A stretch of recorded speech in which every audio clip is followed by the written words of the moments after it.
Chadema Party Deputy Chairman Tundu Lissu returns to Tanzania.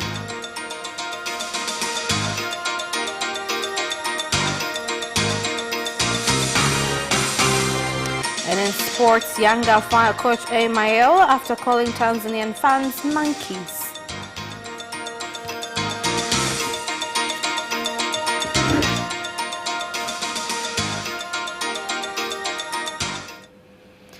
Good evening, this is Capital News at 9:30. My name is Khadija Zimbo. First, the national news. Prime Minister Kassim Majaliwa has thanked Tanzanians for going out to immense to bid farewell to the body of the late retired third phase President Benjamin Mkapa, asking them to attend tomorrow as well so as to witness the national funeral service before his body is transported to Masasi, Mtwara for burial. Ratiba itaanza saa 4 kamili. The schedule will commence at 10 a.m. It will only be for 2 hours to 12 p.m. If anything shall be added, it shall depend on Honorable President's discretion, after which the body will be transported to Masasi.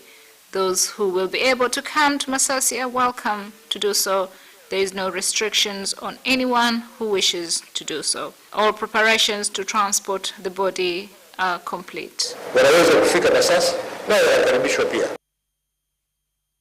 Hundreds of mourners, including retired and current leaders, ministers who went to pay their last respects to the late president of the third phase government, Benjamin Mkapa, have said that the speed of development of various social services, including health, education, construction of infrastructure, collection of taxes, and rate of the economy's growth, are a result of the third phase government's determination to oversee and ensure implementation of transparent and honest policies.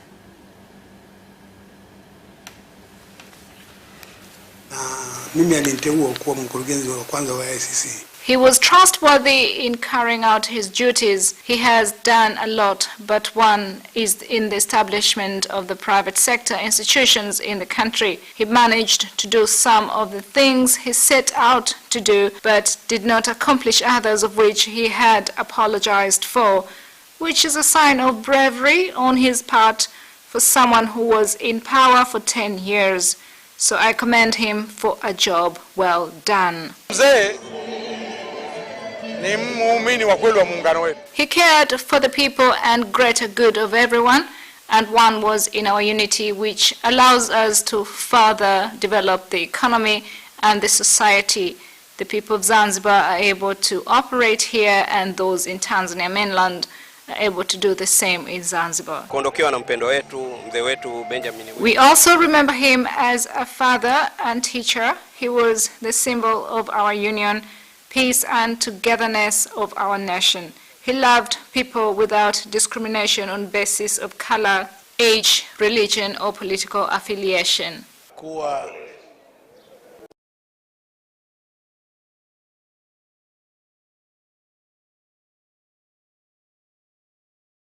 Areas. He was also hardworking.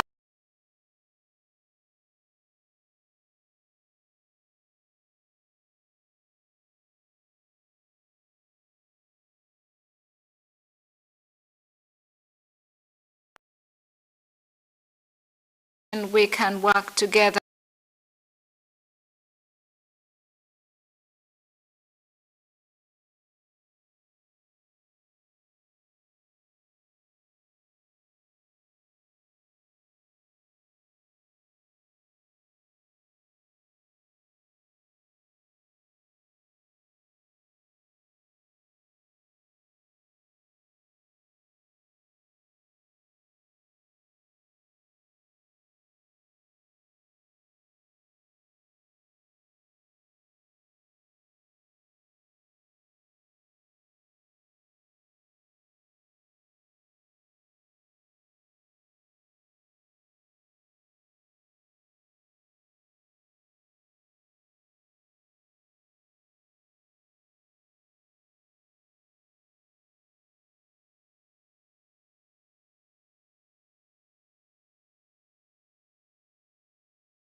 About agriculture directly, it was at the time during his phase in leadership where a lot of initiatives were started, geared towards development and growing the agricultural sector.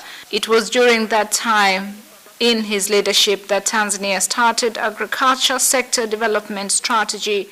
He did not stop there, but during this phase in leadership, we came up with agricultural sector development program, Mkurabita, Mkukuta, and strategies to fight poverty, which was focused on farmers in rural areas. Na umaskini ambayo pia ilikuwa inamlenga pia mkulima hasa wale wa vijijini na vitu kama hivyo. The regional commissioner and chairman of the Defense and Safety Committee in Mtwara, Delasius Biakanwa, has said that preparations for the burial of the third phase government President Benjamin Mkapa at his home in Lupaso village, Masasi district in Mtwara region, including digging of his grave, have reached 80%. As you can see, the People's Defense Force is the one in charge of preparing the grave. Preparations are at 80% complete. We hope that the body will arrive tomorrow evening and that it will be directly brought here in Lupaso. Honorable Mkapa was very disciplined and he observed time. If he tells you that you are leaving at a specific time, then you will leave at that exact time. I'm satisfied with the level of preparations. Everything will go well. As family, we are working with the government. So far, I've not seen any shortcomings. He was a good listener. The family has been left desolate.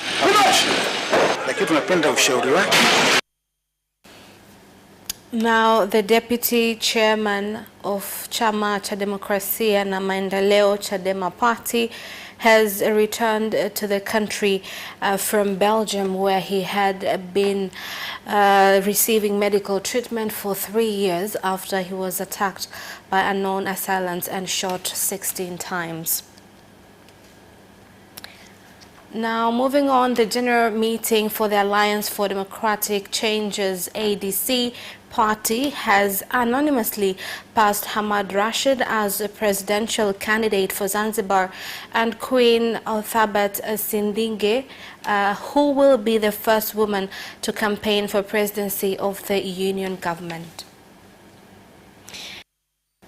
And moving on, the Civic United Front CUF party has passed Professor Ibrahim Lipumba as their party's candidate for the October 2020 general elections.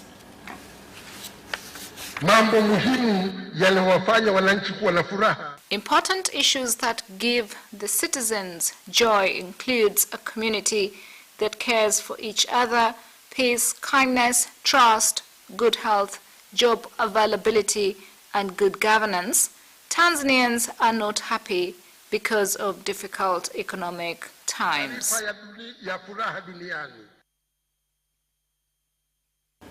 The fire brigade and police force have been forced to use additional physical effort as well as a metal cutting machine to free 2 people, a driver and conductor, who were stuck in a lorry with registration numbers T284DNV that lost direction and overturned at Mikese area in Morogoro region, with doctors also forced to provide medical services at the scene as rescue efforts were underway.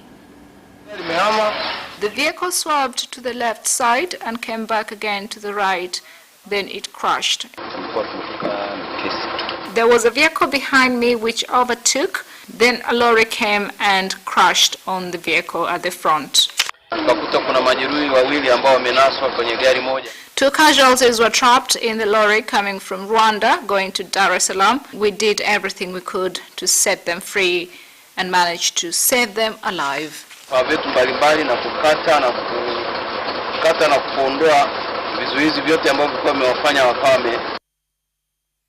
And that is the end of national news. International news follows next.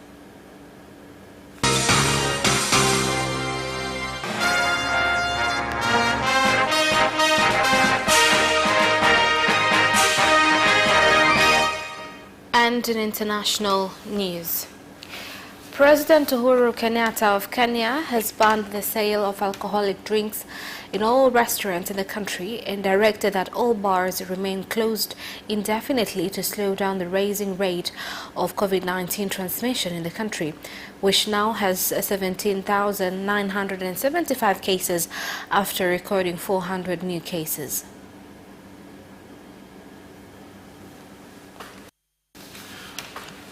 When we de-escalated 21 days ago, I said that I would not hesitate to re-escalate again if reckless behavior is widespread. Accordingly, in response to today's resolutions from my consultations with county governors and on the advice of the National Security Council and the National Emergency Response Committee on the coronavirus pandemic, I do further order and direct as follows: that our nationwide curfew shall remain in force for a further 30 days. That there shall be no sale of alcoholic beverages or drinks in eateries and restaurants across the territory of the Republic of Kenya, effective midnight today for the next 30 days.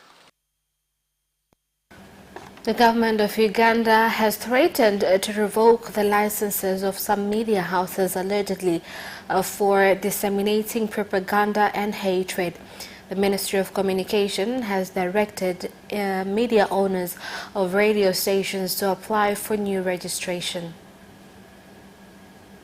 Our country was beginning to heal, and we thought was healing permanently. Our country was beginning to heal, and we thought it was healing permanently.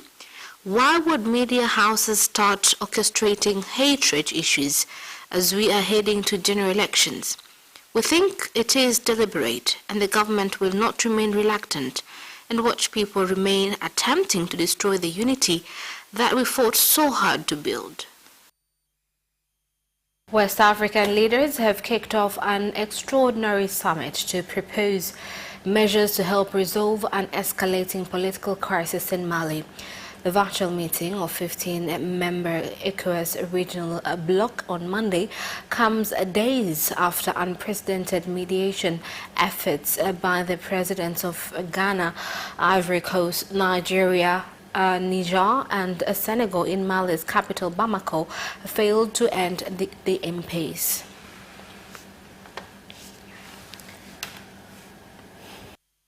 And South Africa is grappling with a rapid surge in coronavirus infections that has overwhelmed hospitals and battered its economy. The country's imposed one of the world's strictest lockdowns in March, but has seen COVID-19 infections jump following the gradual reopening in June of large parts of economic life. Last week, the government announced public schools would close again on Monday for a month, a period during which the country is expected to experience its sharpest spike in coronavirus transmissions. And that is the end of international news. Business news follows shortly after this break. We'll be right back.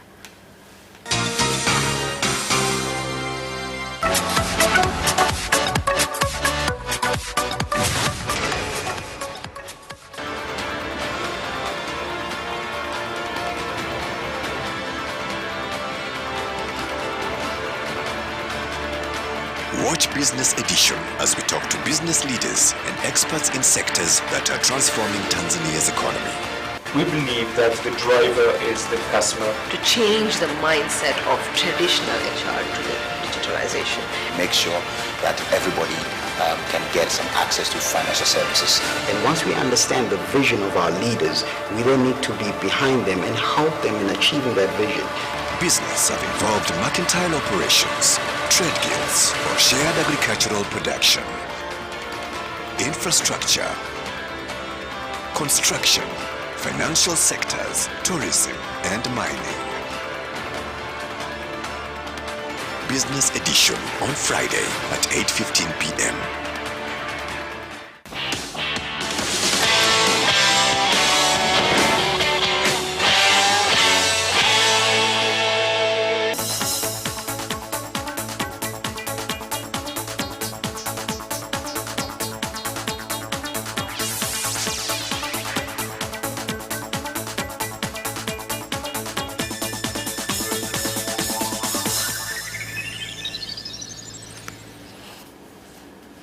Welcome back, and in business news tonight.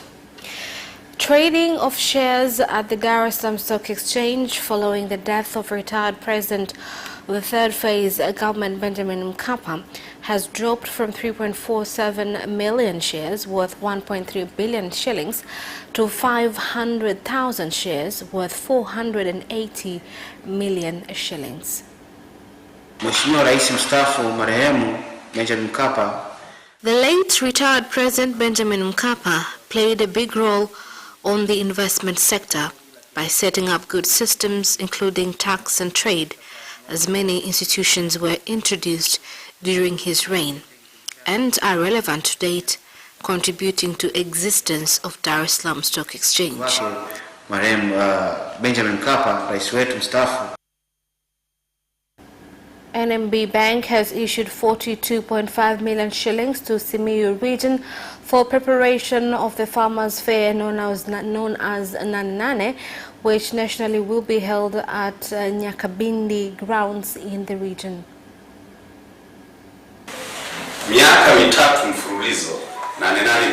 Over 100 million shillings were spent by NMB Bank consecutively for 3 years in supporting Nanane celebrations at the Eastern Lake Zone.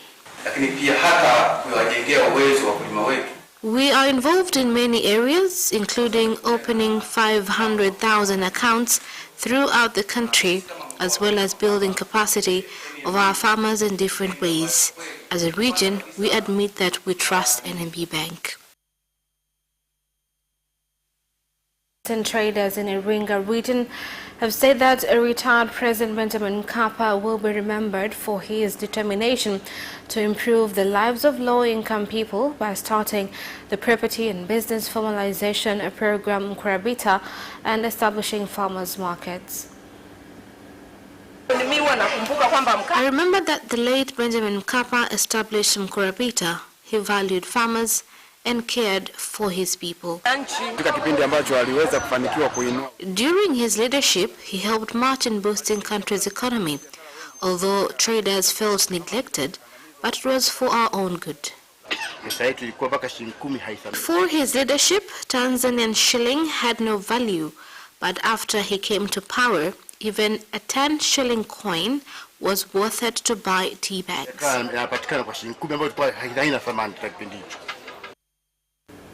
And that is the end of business news. Sports news follows shortly.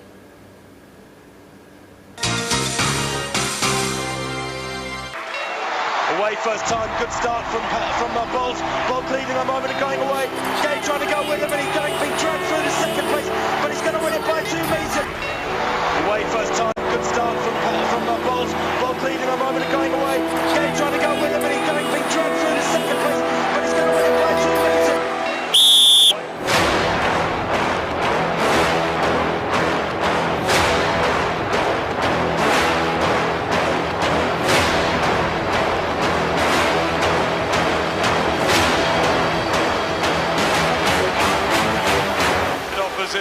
Joaquinho, he did lose and then.